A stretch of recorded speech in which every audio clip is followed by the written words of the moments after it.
বুঝতে পারলাম না আমি আবার কখন মুশরিকের অনুসরণ অনুকরণ করলাম, আমি আবার কখন বিজাতীয় সংস্কৃতির অনুসরণ অনুকরণ করলাম।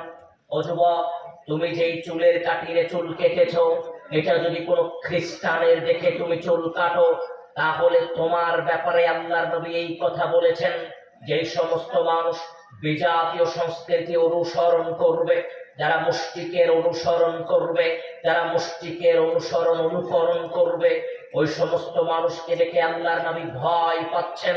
তাহলে এই দুনিয়াতে যারা, যে সমস্ত যুবক একজন ইহুদির যার পরনে জার্সি ছিল, ইহুদির জার্সির অনুকরণে যে জার্সি পরেছে, ইহুদির অনুকরণে যে চুলের কাটিং দিয়েছে, ইহুদির অনুকরণে যে প্যান্ট পাজামা পরিধান করেছে, এই সমস্ত মানুষের ব্যাপারে আল্লাহর নবী বলছেন, আমি আল্লাহর নবী তাদেরকে দেখে ভয় পাই। ও যুবক, আজকে যদি তুমি মুশরিকের অনুসরণ অনুকরণ করো, আজকে যদি তুমি একজন ইহুদির অনুকরণ করো, তাহলে তোমাকে দেখে আল্লাহর নবী ভয় পাচ্ছেন। এই কথাটা দুনিয়াতে তোমাকে মনে রাখা দরকার। প্রথম কথা বলতে চাচ্ছিলাম, এক শ্রেণীর মানুষকে দেখে আল্লাহর নবী ভয় পাচ্ছেন। এক শ্রেণীর মানুষ ওরা, যারা দুনিয়াতে মুশরিকের অনুকরণ করে। যুবক, তুমি এই কথাটা একটু মনে রাখবা ভাই। দ্বিতীয় নম্বরে যেই কথাটা বলতে চাচ্ছিলাম, আল্লাহর নবী বললেন, ও আদম সন্তান, মান তাশাব্বাহা বিকাওমিন ফাহুয়া মিনহুম। যে মানুষ দুনিয়াতে যেই কওমের অনুসরণ করবে, যে মানুষ দুনিয়াতে যেই জাতির অনুকরণ করবে, ওই মানুষ ওই দিন থেকে ওই জাতির ভিতরে গণ্য হয়ে যাবে। ওই মানুষ ওই দিন থেকে ওই কওমের ভিতরে গণ্য হয়ে যাবে। তার মানে যুবক, তোমাকে যেটা বলতে চাচ্ছিলাম, আজকের দুনিয়াতে তুমি যদি হিন্দুর সংস্কৃতিকে গ্রহণ করো, তাহলে আল্লাহর নবীর পরিভাষায় তুমি হিন্দুর গোত্রের ভিতরে শামিল হয়ে গেছো। আজকের দুনিয়াতে যদি তুমি কোনো ইহুদির অনুসরণ করো, তাহলে তুমি ইহুদির ভিতরে গণ্য হয়ে গেছো। আজকের দুনিয়াতে যদি তুমি কোনো নাসারার অনুসরণ করো, তাহলে তুমি তাদের ভিতরে গণ্য হয়ে গেছো। আল্লাহর নবী বললেন, যে মানুষ যেই কওমের অনুসরণ করবে, যে মানুষ যে জাতির অনুসরণ করবে, ওই মানুষ ওই জাতির ভিতরে গণ্য হয়ে যাবে। মুসলমান শর্তেও আল্লাহ তোমাকে হিন্দুর কাতারে দাঁড় করাবেন, মুসলমান শর্তেও আল্লাহ তোমাকে ইহুদির কাতারে দাঁড় করাবেন, মুসলমান শর্তেও আল্লাহ তোমাকে বিজাতীয়দের কাতারে দাঁড় করাবেন। তার কারণ, তুমি তাদের অনুকরণে চুলের কাটিং দিয়েছো, তুমি তাদের অনুকরণে প্যান্ট পাজামা জার্সি পরিধান করেছো, তুমি তাদের অনুকরণে তাদের নামে সেই সাংস্কৃতিক অনুষ্ঠান খুব সাদরে সেগুলোতে অংশগ্রহণ করেছো। ও যুবক, দ্বিতীয় নাম্বার একটু মনে রাখার চেষ্টা করবা, যে মানুষ কোন কওমের অনুসরণ করলো, সে তার ভিতরে গণ্য হয়ে গেল। তৃতীয় নাম্বারে তোমাকে একটু কথা বলে আমি আমার মূল আলোচনায় চলে যাব। ও যুবক, عن ابن مسعود رضي الله عنه قال, ابن مسعود رضي الله عنه বলছেন, قال رسول الله صلى الله عليه وسلم, রাসূল সাল্লাল্লাহু আলাইহি ওয়াসাল্লাম বলছেন, ও আদম সন্তান শোনো, লা তাযালুল কদমা ইবনু আদম ইয়াওমাল কিয়ামাহ। বিচারের ময়দানে পৃথিবীর প্রতিটা মানুষ আল্লাহর সম্মুখে দাঁড়াবে। বিচারের ময়দানে পৃথিবীর প্রতিটা মানুষ আল্লাহ সুবহানাহু ওয়া তাআলার সম্মুখে দাঁড়াবে। আপনি দাঁড়াবেন, আমি দাঁড়াবো। পৃথিবীর শুরু থেকে পৃথিবীর শেষ অবধি যত মানুষ এই দুনিয়াতে আগমন করেছে, সমস্ত মানুষ আল্লাহর সামনে দাঁড়াবে। আল্লাহর নবী বলছেন, হাত্তা ইসআলান খামসিন।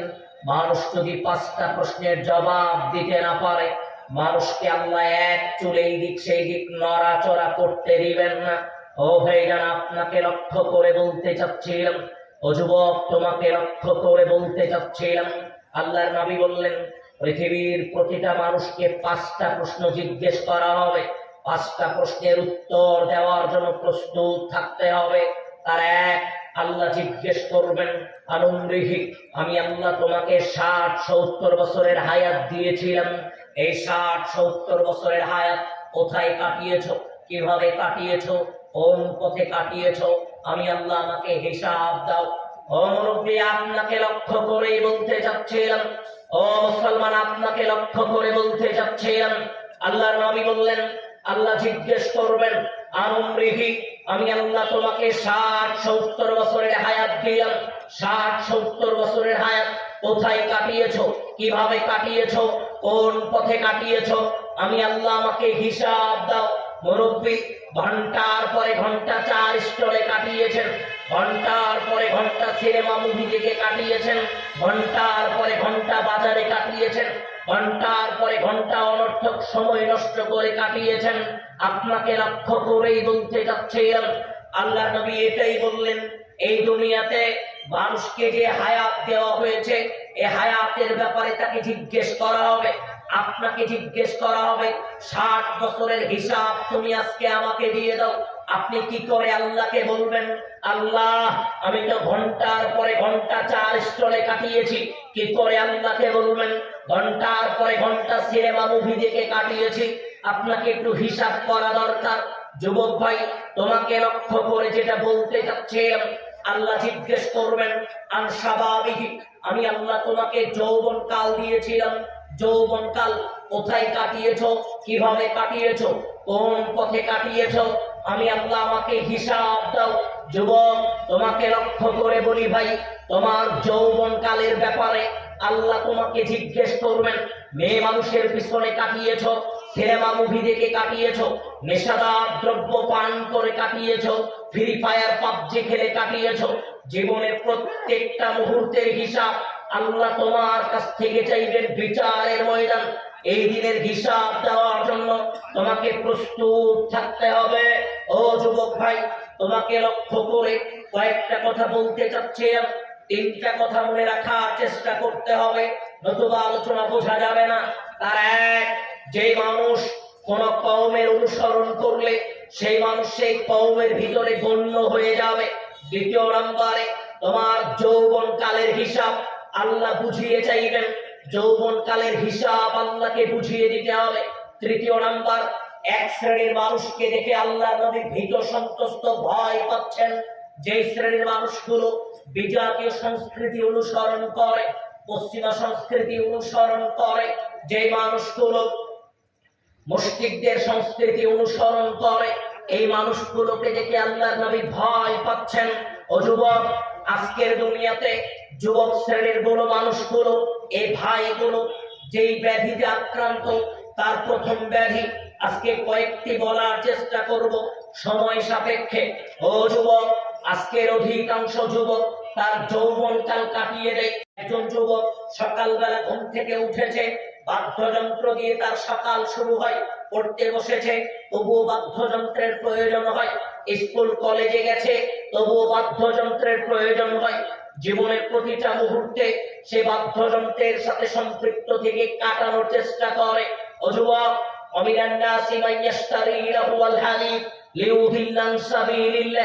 আল্লাহ সুবহানাহু ওয়া তাআলা বলছেন, ও আদম সন্তান শোনো, যে সমস্ত মানুষ দুনিয়াতে বাদ্যযন্ত্রের আয়োজন করে, ব্যবস্থা করে, যারা এই দুনিয়াতে বাদ্যযন্ত্রের আয়োজন করলো, ব্যবস্থা করলো, লিউদিল্লান সাবিলিল্লাহ, আল্লাহর রাস্তা থেকে মানুষকে দূরে নিয়ে যাওয়ার জন্য, যারা দুনিয়াতে গান বাজনা বাদ্যযন্ত্রের আয়োজন করে, ব্যবস্থা করে, এই সমস্ত মানুষগুলোর জন্য আল্লাহ অপমানজনক লাঞ্ছনাদায়ক শাস্তি রেখে দিয়েছেন।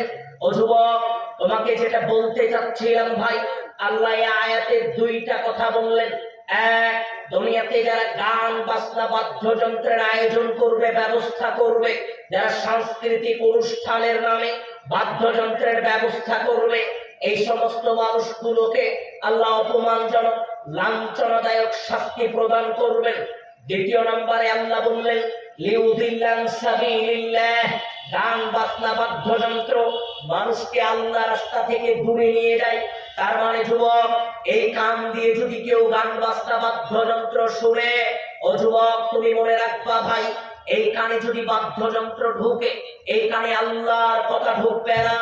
আল্লাহ এই জন্যই বলছেন, লিউদিল্লান সাবিলিল্লাহ, বাদ্যযন্ত্র মানুষকে আল্লাহ রাস্তা থেকে দূরে নিয়ে যায়, গান বাজনা মানুষকে আল্লাহ রাস্তা থেকে দূরে নিয়ে যায়। ও যুবক, তোমার দিনের পথে আসার অন্যতম একটি বাধা হচ্ছে এই বাদ্যযন্ত্র। দুনিয়াতে যারা বাদ্যযন্ত্র শুনে, গান শোনে, দুনিয়াতে যারা গান বাজনার সাথে সম্পৃক্ত থাকে, এই সমস্ত মানুষের দিনে ফেরা অত্যন্ত জটিল ও কঠিন। এজন্য যুবক, তোমাকে লক্ষ্য করে কয়েকটা কথা বলি।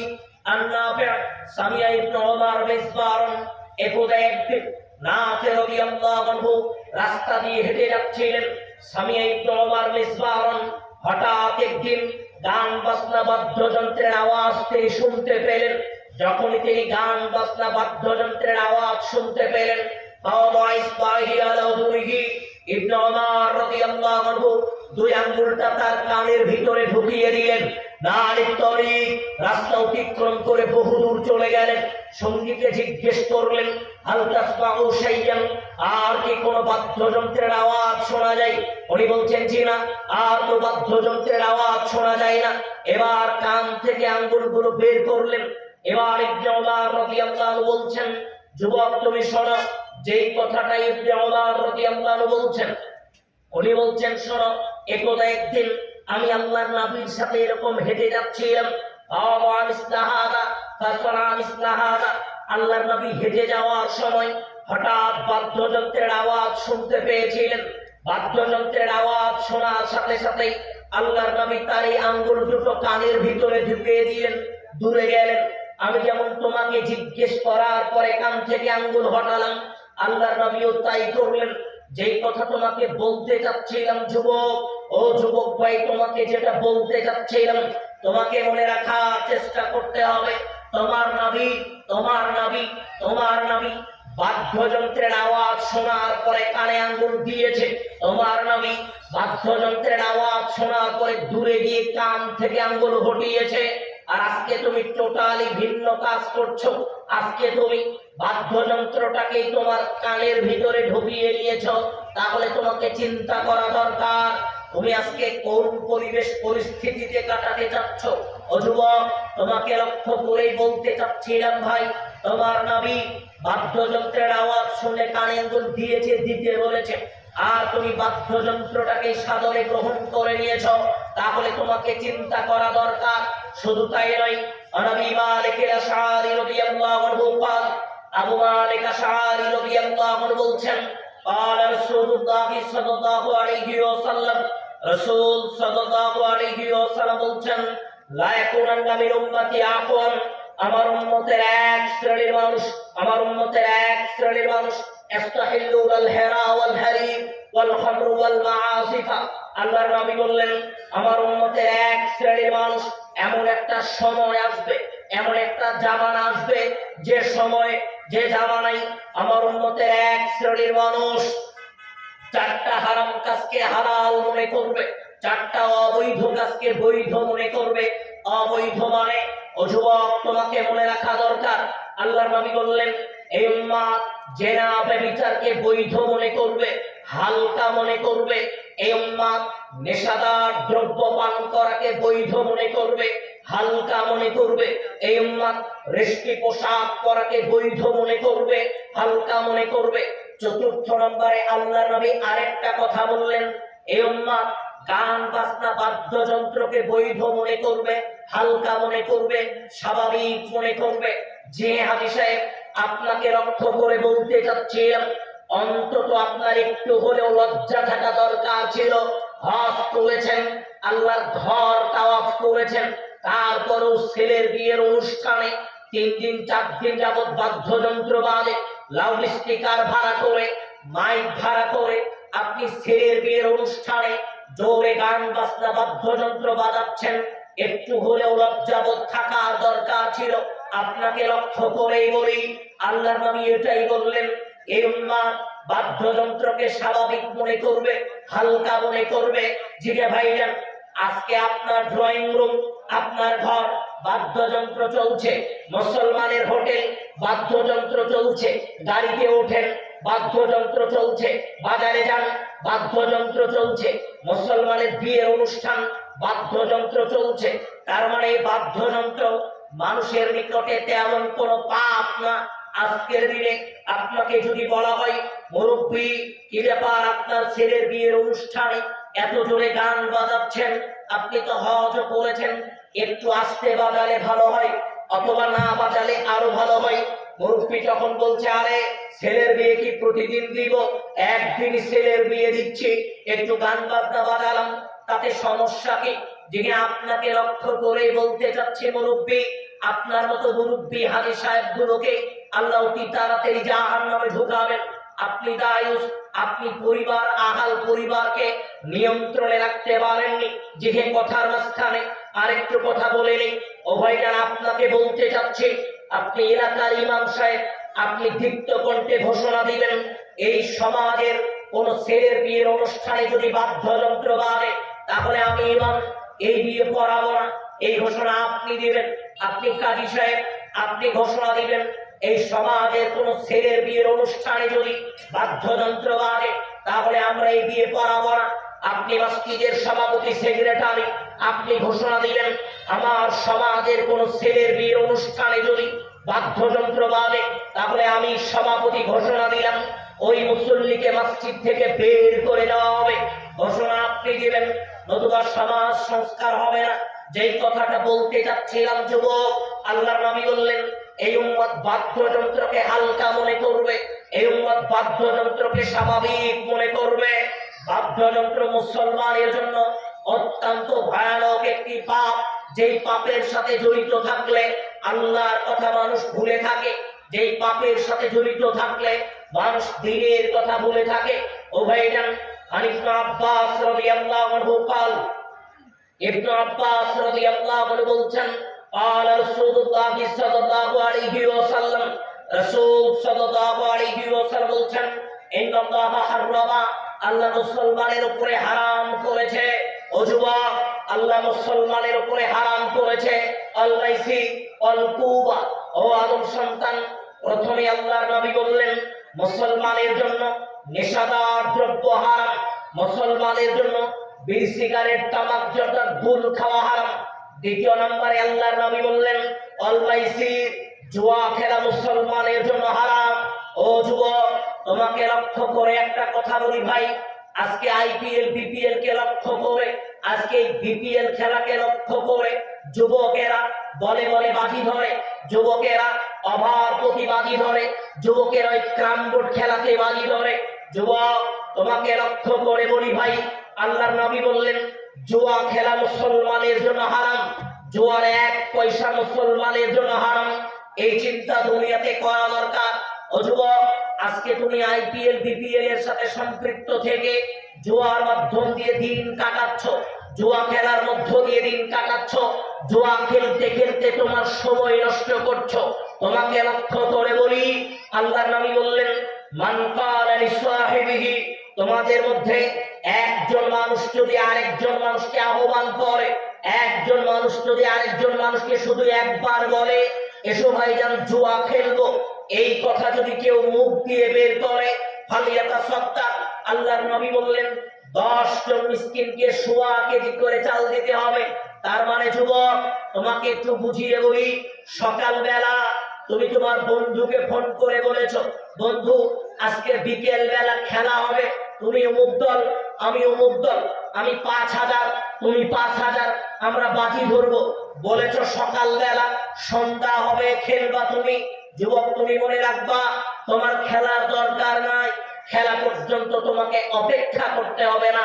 মুখ দিয়ে বের করেছো, এই জন্যই 10 জন মানুষকে 1.25 কেজি করে চাল দিতে হবে। এটা এক আশ্চর্য পাপ, এটা খেলতে হয় না, এই খেলা পর্যন্ত আসতে হয় না, এ সময় পর্যন্ত অপেক্ষা করতে হয় না। মুখ দিয়ে বের করছে, এই জন্যই 10 জন মিসকিনকে 1.25 কেজি করে চাল দিতে হবে। তাহলে মানুষকে বুঝতে হবে জুয়া কত ভয়ানক পাপ। জুয়ার প্রতিটা অর্থ মানুষের জন্য হারাম।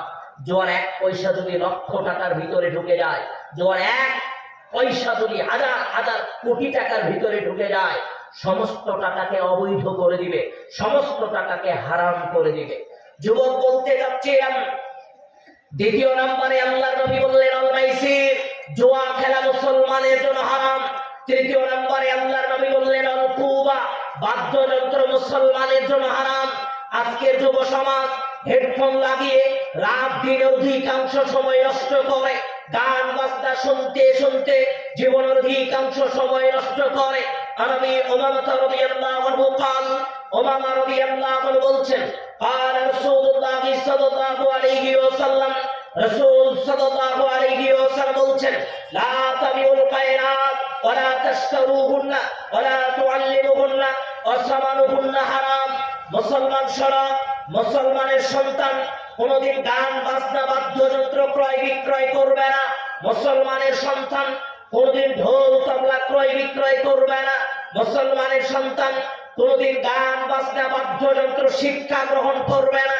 এমন স্কুলে মুসলমানের সন্তান ভর্তি হবে না।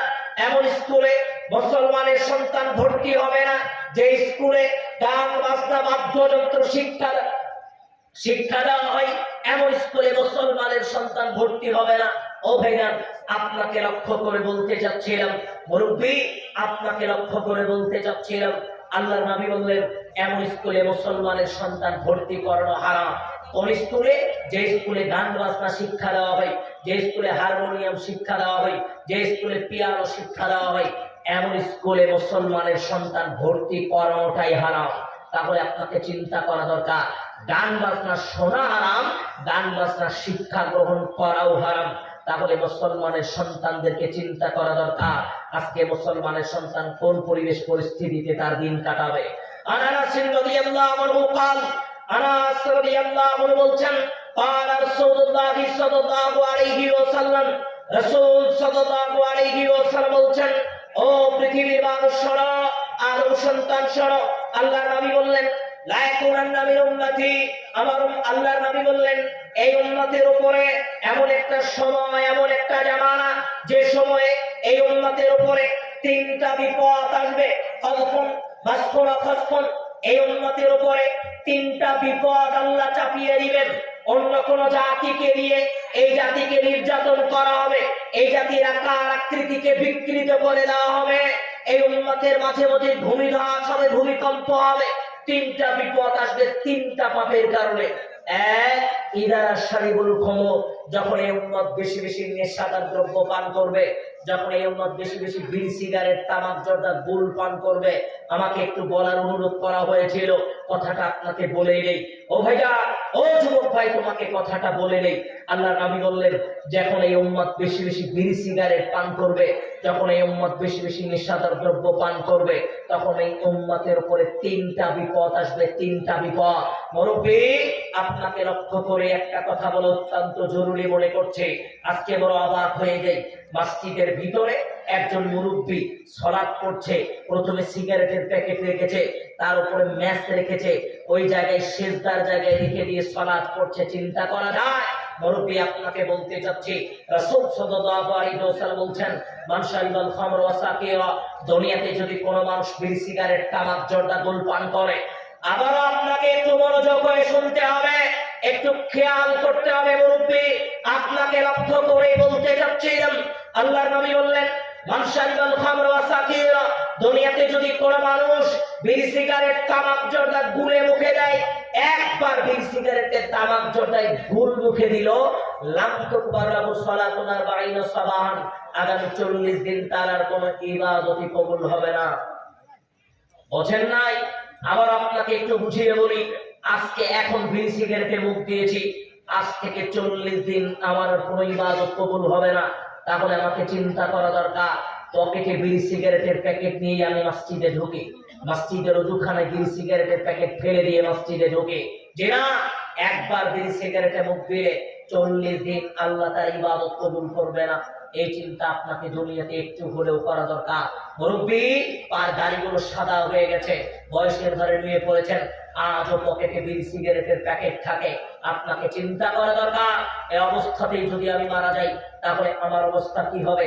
দেখেন আপনার অবস্থা কি হতে পারে। উসমান ইবনে আবিল আস রাদিয়াল্লাহু আনহু قال উসমান ইবনে আবিল আস রাদিয়াল্লাহু আনহু বলছেন قال রাসূলুল্লাহ সাল্লাল্লাহু আলাইহি ওয়াসাল্লাম, রাসূল সাল্লাল্লাহু আলাইহি ওয়াসাল্লাম বলছেন মান শারিবাল খামর, দুনিয়াতে যেই মানুষ নেশাদার দ্রব্য পান করবে, বিড়ি সিগারেট তামাক জর্দা গুল পান করবে, ফাইন মাতা, অতঃপর ওই মানুষ মারা যাবে, তাহলে না সরাসরি আল্লাহ তাকে জাহান্নামে ঢুকাবেন। কিন্তু এই মানুষ যদি মারা যাওয়ার আগে আল্লাহর কাছে যদি তওবা করে আল্লাহ তার তওবা কবুল করবেন। কিন্তু মানুষ যদি তওবা না করে মারা যায়, বিড়ি সিগারেট খাওয়া অবস্থায় মারা যায়, বিড়ি সিগারেট পকেটে থাকা অবস্থায় মারা যায়, বিড়ি সিগারেট বালিশের নিচে থাকা অবস্থায় মারা যায়, বিড়ি সিগারেটের প্যাকেট নিয়ে যদি মারা যায়, বিড়ি সিগারেট খাওয়া অবস্থায় যদি মারা যায়, তাহলে না আল্লাহ তাকে জাহান্নামে প্রবেশ করাবেন। শুধু জাহান্নামে প্রবেশ করাবেন সেটাই নয়, রাসূল সাল্লাল্লাহু আলাইহি ওয়াসাল্লাম বলছেন, আন জাবির ইবনে আব্দুল্লাহ রাদিয়াল্লাহু আনহু قال, জাবির ইবনে আব্দুল্লাহ রাদিয়াল্লাহু আনহু বলছেন, قال রাসূলুল্লাহ সাল্লাল্লাহু আলাইহি ওয়াসাল্লাম, রাসূল সাল্লাল্লাহু আলাইহি ওয়াসাল্লাম বলছেন, পৃথিবীর মানুষ শোনো, আদম সন্তান শোনো, দুনিয়াতে কোন মানুষ নেশাদার দ্রব্য পান করলো, ওই মানুষটা মারা গেল, মারা যাওয়ার পরে বিচারের ময়দানে আইয়াসকিয়াহুল্লাহু বিতিনাতুল খাবাল, আল্লাহ তাদেরকে তিনাতুল খাবাল খাওয়াবেন। সাহাবীরা বলছেন, আল্লাহর নবী, দুনিয়াতে যারা বিড়ি সিগারেট খেয়ে মারা গেল, দুনিয়াতে যারা বিড়ি সিগারেট পান করতে করতে মারা গেল, আল্লাহ তাদেরকে তিনাতুল খাবাল খাওয়াবেন। আল্লাহর নবী, তিনাতুল খাবাল আবার কেমন খাবা, এটা আবার কেমন খাদ্য? এবার আল্লাহর নবী সাহাবীদেরকে বলছেন, শোনো, আও আরকু আহলিনা আও উসারু আহলিনা, জাহান্নামীদের পচা রক্ত, পচা পুষ, এটা সংমিশ্রণ করে যে খাবার হয় এর নাম তিনাতুল খাবার। এটা আল্লাহ কাদেরকে খাওয়াবেন? দুনিয়াতে যারা বিড়ি সিগারেট তামাক জর্দা গুল পান করেছে আল্লাহ তাদেরকে খাওয়াবেন। কথা কি বুঝতে পারছেন? কথা কি বুঝতে পারছেন? কথা বলেন, কথা কি বোঝা যায় না? কোনো সমস্যা? তাহলে একটু মনোযোগ হতে হবে, আশেপাশে পরে দেখেন, আগে একটু মনোযোগী হন। বলতে চাচ্ছিলাম, দুনিয়াতে যারা বিড়ি সিগারেট তামাক জর্দা গুল পান করবে, এই কথা বললে অনেক মানুষ লজ্জা পেয়ে যায়, অনেক মানুষ রাগ হয়ে উঠে চলে যায়। জিনা ভাইজান, আমার সাথে আপনার কোনো শত্রুতা নাই, আমি আপনাকে সাবধান করার জন্য বলছিলাম, দুনিয়াতে যারা বিড়ি সিগারেট তামাক জর্দা গুল পান করে মারা যাবে, কথা ছাড়াই আল্লাহ তাদেরকে জাহান্নামে পাঠাবেন। জাহান্নামে পাঠানোর পরে জাহান্নামীদের পচা রক্ত এবং পুষ সংমিশ্রণ করে আল্লাহ তাদেরকে খেতে দিবেন। ওই সমস্ত মানুষকে খেতে হবে। ও মুসলমান, এর চাইতেও কঠিন কথা আল্লাহর নবী ব্যক্ত করেছেন। আবু হুরায়রা রাদিয়াল্লাহু আনহু قال, আবু হুরায়রা রাদিয়াল্লাহু আনহু বলছেন, قال রাসূলুল্লাহ সাল্লাল্লাহু আলাইহি ওয়াসাল্লাম, রাসূল সাল্লাল্লাহু আলাইহি ওয়াসাল্লাম বলছেন, মুদমিনুল খামর কাবিদিল ওয়াসান, দুনিয়াতে কোন মানুষ যদি বিড়ি সিগারেট তামাক জর্দা গুল পান করে, দুনিয়াতে কোন মানুষ যদি বিড়ি সিগারেট খায়, একজন হিন্দু মূর্তি পূজা করলে যেমন পাপ হয়, একজন হিন্দু মূর্তি পূজা করলে যেমন পাপ হয়, বিড়ি সিগারেট খাওয়া মানুষের সমপরিমাণ পাপ হয়। শুধু তাই নয়, আবু দারদা রাদিয়াল্লাহু আনহু قال, আবু দারদা রাদিয়াল্লাহু আনহু বলছেন, قال রাসূলুল্লাহ সাল্লাল্লাহু আলাইহি ওয়াসাল্লাম, রাসূল সাল্লাল্লাহু আলাইহি ওয়াসাল্লাম বলছেন, লা ইয়াদখুলুল জান্নাহ, ওরা জান্নাতে যাবে না, লা ইয়াদখুলুল জান্নাহ, ওরা জান্নাতে যাবে না। আবিদুল ওয়াসান, যে সমস্ত মানুষ মুদমিনুল খামর, দুনিয়াতে যারা বিড়ি সিগারেট তামাক জর্দা গুল পান করে, এরা জান্নাতে যাবে না। একটু খেয়াল করবেন, আব্দুল্লাহ ইবনে আমর রাদিয়াল্লাহু আনহু قال, আব্দুল্লাহ ইবনে আমর রাদিয়াল্লাহু আনহু বলছেন, চার শ্রেণীর মানুষ লা ইয়াদখুলুল জান্নাহ, ওরা জান্নাতে যাবে না। চার শ্রেণীর মানুষ জান্নাতে যাবে না। তার মধ্যে এক, মুদমিনুল খামর, দুনিয়াতে যারা বিড়ি সিগারেট তামাক জর্দা গুল পান করে, এরা জান্নাতে যাবে না। আবার একটু খেয়াল করেন, আল্লাহর নবী বললেন, সালাসাতুল লা ইয়াদখুলুল জান্নাহ, তিন শ্রেণীর মানুষ জান্নাতে যাবে না। তার মধ্যে এক, মুদমিনুল খামর, দুনিয়াতে যারা বিড়ি সিগারেট তামাক জর্দা গুল পান করে। আবার আল্লাহর নবী বললেন, সালাসাতুল লা ইয়াদখুলুল জান্নাতা আবাদান, তিন শ্রেণীর মানুষ কখনো জান্নাতে যাবে না। এর ব্যাখ্যা অনেক। আল্লাহর নবী বললেন, এরা কোনোদিন জান্নাতে যাবে না। তার মধ্যে এক, মুদমিনুল খামর, দুনিয়াতে যারা বিড়ি সিগারেট তামাক জর্দা গুল পান করে। আবারও আল্লাহর নবী বললেন, সালাসাতুল লা ইয়াদখুল ক্বাদ হারামাল্লাহু আলাইহিমুল জান্নাহ, তিন শ্রেণীর মানুষের জন্য জান্নাত হারাম, তিন শ্রেণীর মানুষের জন্য জান্নাত হারাম। তার মধ্যে এক, মুদমিনুল খামর, দুনিয়াতে যারা বিড়ি সিগারেট তামাক জর্দা গুল পান করে, এদের জন্য জান্নাত হারাম। ও ভাইজান, ও যুবক ভাই, মুরব্বী, আপনাকেও বলতে চাচ্ছিলাম, আজকের দুনিয়াতে নির্দ্বিধায় আপনি বিড়ি সিগারেট পান করছেন, আজকের দুনিয়াতে নির্দ্বিধায় আপনি নেশাদার দ্রব্যের সাথে সম্পৃক্ত। আল্লাহ নবী নেশাদার দ্রব্যের ব্যাপারে অনেক কথা ব্যক্ত করেছেন। আমি এত কথা বলতে চাচ্ছিলাম না যুবক ভাই, তোমাকে রক্ষা করে দ্বিতীয় নম্বরে বলতে চাইলাম, দুনিয়া জীবনে যে সমস্ত যুবক মাদকাসক্ত হয়ে পড়ে, যারা মাদক দ্রব্য সেবনে আসক্ত হয়ে পড়ে, এই সমস্ত যুবক দুনিয়াতে ধ্বংস হয়ে যায়, এদেরকে ফেরানো অত্যন্ত কঠিন হয়ে যায়। এজন্য আপনি অভিভাবক হিসেবে আপনার দায়িত্ব, আপনার সন্তান যেন কখনো মাদকাসক্ত না হয়, আপনার সন্তান যেন কোন অবস্থাতে এমন পরিবেশে না যায় যে পরিবেশে গেলে আপনার সন্তান মাদকাসক্ত হবে। আপনার সন্তান কার সাথে ঘুরে, আপনার সন্তান কার সাথে চলাফেরা করে, আপনার সন্তান কার সাথে রাত্রে সময় কাটায়, আপনার সন্তান কার সাথে দিনের বেলা সময় কাটায়, অভিভাবক হিসেবে আপনাকে খেয়াল করা অত্যন্ত জরুরি।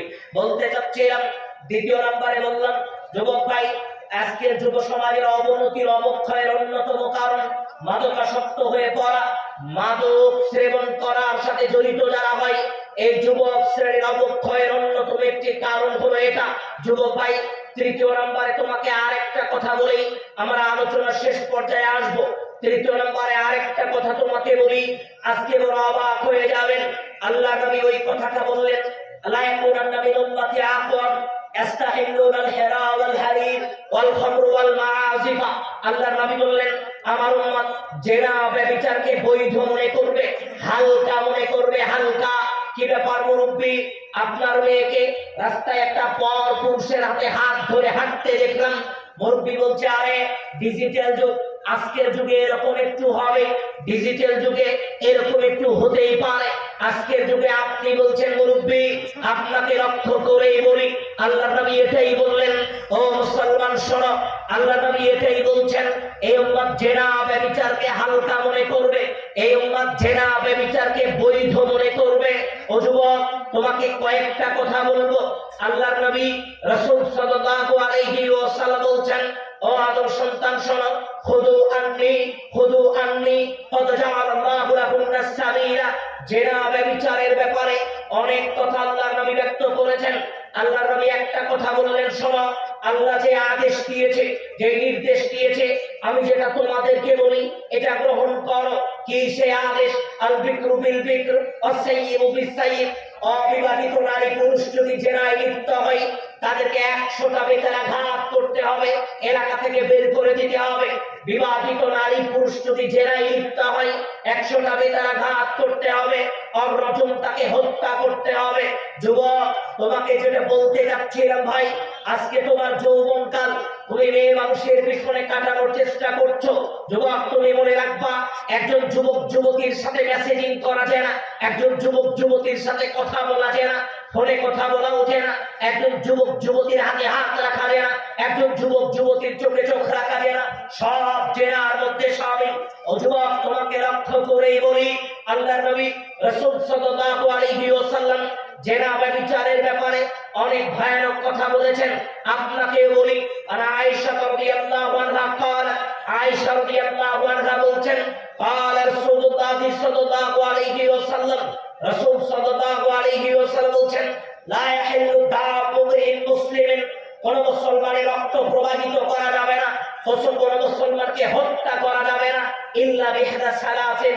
ও মুসলমান, আয়েশা রাদিয়াল্লাহু আনহা বলছেন, কোন মুসলমানকে হত্যা করা যাবে না, যারা সাক্ষ্য প্রদান করবে তাদেরকে হত্যা করা যাবে না। এরপরে আল্লাহর নবী বললেন, 3 শ্রেণীর মানুষকে হত্যা করা যায়, 3 শ্রেণীর মানুষের রক্ত প্রবাহিত করা যায়। এক, রাজুলুন জানা বাদা ইহসানিন, বিবাহের পরে যারা জেনা করে এদেরকে হত্যা করতে হবে। বিবাহের পরে যারা জেনা করে দুনিয়াতে বেঁচে থাকার অধিকার হারিয়ে ফেলে। তাহলে চিন্তা করা দরকার, শালী দুলাভাইয়ের সম্পর্কে কেমন হতে পারে, ভাবি দেবরের সম্পর্ক কেমন হতে পারে। কত মানুষ আজকে হত্যার যোগ্যতার হিসাব নেই দুনিয়াতে।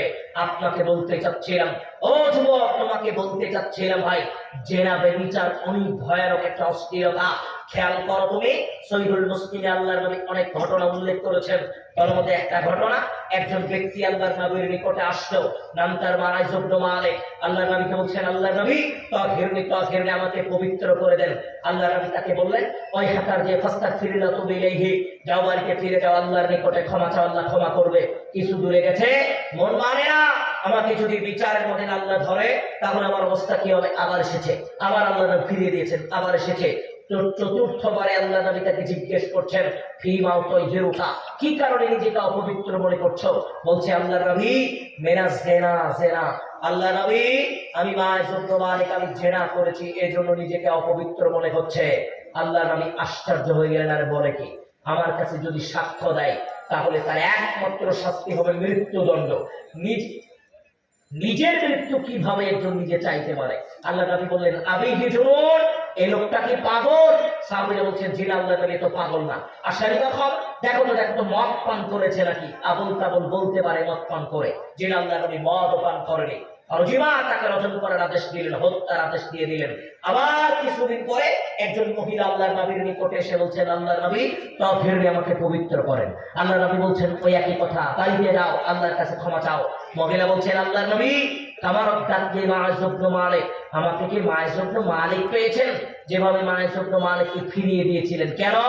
আল্লাহর নবী আমি তো মহিলা মানুষ, মায়েজ ইবনে মালিক পুরুষ মানুষ, জেনা করেছে কি করেনি তার কাছে প্রমাণ নাই, কিন্তু আমি তো মহিলা মানুষ, আমার যে পেট উঁচু এটা আমার জেনার প্রমাণ, আমি জেনা করেছি তার প্রমাণিকা। আল্লাহ নবী তাকে বললেন, যেদিন সন্তান জন্মগ্রহণ করবে সেদিন আসবা, হাত্তা তালিদি ফালাম মাওলাদা, সন্তান জন্মগ্রহণ করছে, এসেছে। আবার আল্লাহ নবী বলছেন, যেদিন খাদ্য খেতে শিখবে সেদিন আসবা, খাদ্য খেতে শিখেছে, সন্তানের হাতে এক টুকরো রুটি নিয়ে এসেছে। তারপরে আল্লাহ নবী কোমর পর্যন্ত পাথর মেরে মেরে ফুটিয়ে রেখে পাথর মেরে মেরে হত্যার আদেশ দিয়ে দিলেন। ও যুবক, তোমাকে যেটা বলতে চাচ্ছিলাম ভাই, জেনা ব্যভিচারের অশ্লীলতা অত্যন্ত ভয়ানক। তোমাকে একটা কথা বলি, রাসূল সাল্লাল্লাহু আলাইহি ওয়াসাল্লাম বলছেন, ফতিহাত আবওয়াবুস সামাই নিসফাল লাইল, মধ্য রজনীতে আল্লাহ দুনিয়ার আসমান খুলে দেয়। পৃথিবীর প্রতিটা মানুষ যে যা দোয়া করে, কোন মানুষের দোয়া ফারায় আল্লাহ মুসলিমুন, আল্লাহ কোন মানুষের দোয়া ফেরত পাঠায় না, সবার দোয়াই আল্লাহ কবুল করে, ইল্লা জানিয়াতা, এক শ্রেণীর মানুষ ব্যতীত, জেনাকারের দোয়া ব্যতীত আল্লাহ সবার দোয়া কবুল করে। যুবক ও বোন, আপনাকে লক্ষ্য করে বলছি, যদি জেনা ব্যভিচারের সাথে সম্পৃক্ত থাকেন, আল্লাহ আপনার দোয়া কবুল করবে না। ও ভাইজান, লম্বা ঘটনা সহিহ মুসলিমে, আল্লাহ নবী এই দুই হাতটা ধরে সাহাবীরা নিয়ে চলে যাচ্ছেন। কয়েকটা হাদিসের মধ্যে আল্লাহ নবী এই হাতখানা ধরে ফেরেশতারা নিয়ে চলে যাচ্ছে। আল্লাহ নবী বলছেন, এমন একটা কওমের নিকটে আমাকে নিয়ে যাওয়া হলো, এমন একটা গোত্রের নিকটে আমাকে নিয়ে যাওয়া হলো। কিভাবে নিয়ে যাওয়া হলো? আমি খেয়াল করছিলাম এই গোত্রের মানুষের পেটগুলো ফুলে ফেটে গন্ধ বের হচ্ছে। আমি জিজ্ঞেস করলাম ফেরেশতাদেরকে, মান হাউলাইয়া কারা? আল্লাহ নবী বললেন, হাউলাই জারুরা ওয়া জাওয়ারি, এরা হচ্ছে আপনার উম্মতের জেনাকারী। ও যুবক, তোমাকে বলতে চাচ্ছিলাম ভাই, দুনিয়াতে যারা জেনা ব্যভিচারে সম্পৃক্ত থাকবে, কিয়ামতের দিন তাদের শরীর ফুলে ফেপে পচা গন্ধ বের হবে। কিয়ামতের দিন তাদের শরীর ফুলে ফেপে পচা গন্ধ বের হবে, যে গন্ধ সহ্য করার মতো ক্ষমতা মানুষের খুব কম। পচা দুর্গন্ধ, কান্নাহুল বারাহি, আল্লাহ নবী বলছেন যেমন ভাড়া। তাহলে চিন্তা করা দরকার, দুনিয়াতে যারা জেনা ব্যভিচারে সম্পৃক্ত থাকবে তাদের অবস্থা কেমন হবে। অতএব দুনিয়াতে জিএফ আর বিএফ এর যে ব্যানার নিয়ে দুনিয়াতে যারা থাকে, এই সমস্ত যুবক ভাইদেরকে বলতে চাচ্ছি, প্রত্যেকটা পদক্ষেপে তুমি জেনার সাথে লিপ্ত। প্রতিটা মোবাইলের স্ক্রিনে বাটন, প্রত্যেকটা মেসেজের সাথে, প্রত্যেকটা ক্লিকের সাথে তুমি জেনা ব্যভিচারের সাথে সম্পৃক্ত। তোমাকে লক্ষ্য করে বলি, তোমার এই জেনা ব্যভিচারের অশ্লীলতা, এই জেনা ব্যভিচারের পাপাচার থেকে তোমাকে ফিরে আসতে হবে। আল্লাহ সুবহানাহু ওয়া তাআলা তোমাকে ফিরে আসার আহ্বান দিয়েছেন, আল্লাহর নবী আহ্বান দিয়েছেন। আমি যুবক ভাইদের সম্পর্কে যে তিনটা কথা বলতে চাচ্ছিলাম, ও যুবক, প্রথমে তোমাকে বলছিলাম ভাইজান, কোন মানুষ এক শ্রেণীর মানুষের উপরে আল্লাহর নবী এক শ্রেণীর মানুষকে দেখে ভয় পাচ্ছেন, তারা ওরা যারা দুনিয়াতে মুশরিকদের অনুসরণ করে। ও যুবক, আজকে যদি তুমি মুশরিকের অনুসরণ করো, তাহলে তোমাকে দেখে তোমার নবী ভয় পাচ্ছে। ভয় পাওয়া মানে, ও যুবক, তোমার নবী তোমাকে বলেছে প্যান্ট পাজামা টাকনোর উপরে পড়তে হবে, তুমি আজও প্যান্ট পাজামা টাকনোর নিচে পড়ো। কেন? প্যান্ট পাজামা টাকনোর উপরে পড়লে ওয়েস্টার্ন কালচার তোমাকে বলেছে গাইয়া গাইয়া লাগে। তুমি এটা মনে করে প্যান্ট পাজামা টাকনোর উপরে পড়তে পারো না, এটা মনে করে প্যান্ট পাজামা টাকনোর উপরে আজও উঠাতে পারো নি। বড় কষ্ট লাগে। 5 কিলোমিটার হেঁটে ফুটবল খেলা দেখতে যেতে হবে, 3 কিলোমিটার যাওয়ার পরে পানি। একজন যুবক প্যান্টটা কি সুন্দর গুছিয়ে টাকনোর উপরে ওঠায়, পানির ওই পারে গিয়ে প্যান্টটা আবার নামায়। ও যুবক, প্যান্ট পাজামা টাকনুর উপরে উঠিয়েছো কেন? পানিতে ভিজবে মনে করে, কিন্তু জাহান্নামে আল্লাহ তোমাকে ডুবাবে এই কথা মনে করে প্যান্ট পাজামা টাকনুর উপরে উঠাও না। তোমাকে লক্ষ্য করে আল্লাহ নবী বলছেন, এই সমস্ত মানুষগুলোর ব্যাপারে আমি নবী ভীত সন্ত্রস্ত ভয় পাচ্ছি। তারা কারা? দুনিয়াতে যারা পশ্চিমা ওয়েস্টার্ন কালচার সাথে সম্পৃক্ত, মুশরিকদের কালচারের সাথে সম্পৃক্ত, এদেরকে দেখে আল্লাহ নবী ভয় পাচ্ছেন। ও যুবক, তোমার দেহে তুমি একবার তোমার শরীরের দিকে তাকিয়ে দেখো, মাথা থেকে পা পর্যন্ত তাকিয়ে দেখো, তোমার ভিতরে যদি মুশরিকের সংস্কৃতি থাকে তাহলে তোমার ব্যাপারে আল্লাহ নবী ভীত সন্তুষ্ট। অতএব তোমাকে বলতে চাচ্ছিলাম ভাই, তোমার জীবনের প্রত্যেকটা মুহূর্তে হিসাব আল্লাহ চাইবে, এই হিসাব তোমাকে দেওয়ার জন্য প্রস্তুত থাকতে হবে। আল্লাহ আমাদের যৌবন কালের গুরুত্ব দেওয়ার মতো তৌফিক দান করুন, আল্লাহুম্মা আমিন। আল্লাহ আমাদের যৌবন কালকে গুরুত্ব দেওয়ার মতো তৌফিক দান করুন, আল্লাহুম্মা আমিন। ওয়া আখির দাওয়ানা আলহামদুলিল্লাহি রাব্বিল আলামিন। আসসালামু আলাইকুম ওয়া রাহমাতুল্লাহ। আলহামদুলিল্লাহ, বারাকাল্লাহু বারাকাল্লাহ আব্দুল্লাহ রাশেদ ভাইকে।